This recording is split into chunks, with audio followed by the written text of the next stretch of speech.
Principalement connu pour ses différents spectacles d'humour, Pierre Palmade était entre la vie et la mort vendredi 10 février 2023. Ce jour-là, l'acteur fut impliqué dans un horrible accident de voiture en Seine-et-Marne, comme l'a révélé le journal du dimanche. Alors que le pronostic vital de l'humoriste était engagé, sa famille a annoncé le lendemain à l'AFP que ses jours ne sont plus en danger. L'accident de voiture dont Pierre Palmade fut victime a eu lieu à 18h45, quand deux véhicules se sont percutés sur la route départementale 372 reliant Melun à Damary-les-Lys. La collision produite à proximité du centre commercial Carrefour de Villiers-en-Bière.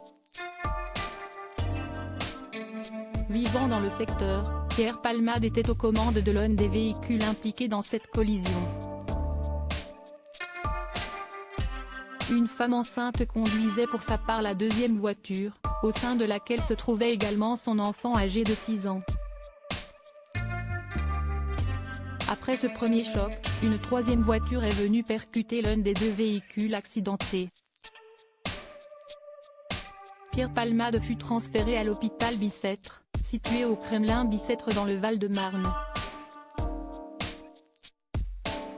La femme enceinte fut évacuée pour sa part vers Beaujon à Clichy-sur-Seine, situé dans les Hauts-de-Seine, tandis que son enfant a été transporté vers l'hôpital Necker à Paris. Enfin, le conducteur de la troisième voiture fut transféré vers le groupe hospitalier du Sud-Île-de-France à Melun. Accident de Pierre Palmade, le pronostic vital de l'enfant de 6 ans reste toujours engagé de son côté. Le parquet de Melun a annoncé à l'AFP l'ouverture d'une enquête pour blessure involontaire par conducteur ayant entraîné une incapacité de travail supérieure à 3 mois, qui a été confiée au commissariat de Melun-Val-de-Seine.